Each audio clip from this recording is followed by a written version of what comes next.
On one hand, Hashem loves us with no limitations, and one can take advantage of that and says, "Oh, Hashem loves me so much, I can do whatever I want." On the other hand, says, "Yeah, Hashem loves you with no conditions, but you can't."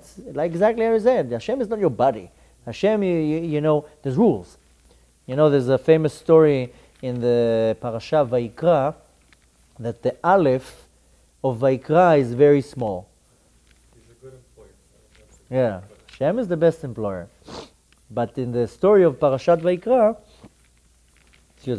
then the Aleph is very small. So, you know, there's a explanation that, you know, Moshe Rabbeinu was very humble, so the Aleph was written very small. All sorts of, there's many different explanations. But the thing is that when Hashem told Moshe Rabbeinu to write the Torah, then he got to Sefer Vayikra, and Hashem was talking and Moshe was writing. That's how it worked, besides Sefer Dvarim. So when he got to Vayikra, Hashem told him, okay, Vayikra, Hashem and Moshe. So Moshe said, I can't say Vayikra. Vayikra, whatever. You're not my buddy. You know, even though we're very close, I feel embarrassed that I'm Vayikra. You know, I feel more comfortable if you would say Vayikar. You know, not Vayikra. Vayikra is too much affection. It's showing too much closeness. You see, when Hashem called Bil'am, he says Vayikar. Every time Hashem calls a Rasha in the Torah, it says Vayikar, without the Aleph. So Moshe Rabbeinu says, he was so humble that he was like, I can't write Vayikra. You have to remove the Aleph. So he's like, what do you mean I have to remove the Aleph? I can't remove the Aleph. There's a certain amount of letters here. So the deal was that I said, okay, I'm going to minimize the Aleph, so it's not going to be so obvious, and then it's going to seem like I really say Vayikar, but really it's Vayikra.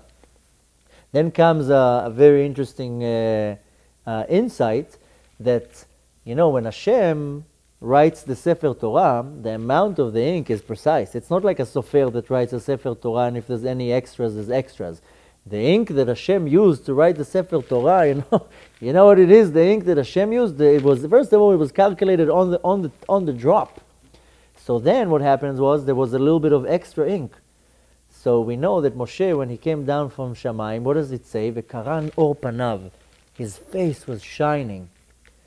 So what happened was the little extra ink that was left, Hashem took this ink and rubbed it on Moshe's face.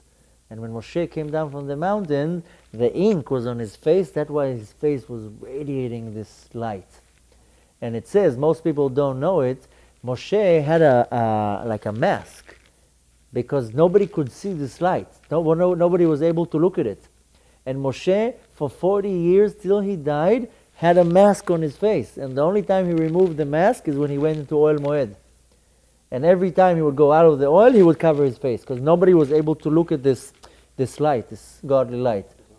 And this is the remaining of the little ink that was left from the minimizing of the Aleph.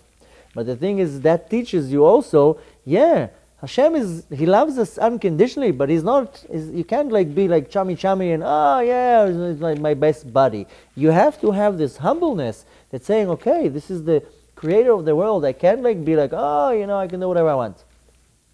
So the way we treat Hashem reflects the way we treat other people and creation. If we think Hashem's our buddy, imagine how we're going to treat other human beings. So much more so, yeah. That's why Hashem, when you have to have this fear, it's not fear that you're going to be getting beaten up. It's in Hebrew, it's called yir'ah. Fear is pachad. I'm afraid. Yir'ah it's more of a respect. You know, it's like a fear out of respect. You come now and you stand in front of a big general. You're not afraid of him, but you have this like, wow, this yir'ah, he's a great man, a hero, whatever. You have this type of it's not a real, it's not, the word respect is not accurate, but yir'ah is that you have like this fear, but not fear from that he's going to harm you, rather fear of this honor and respect. You're looking at a king or something. This is yir'ah, yirat Hashem. When you said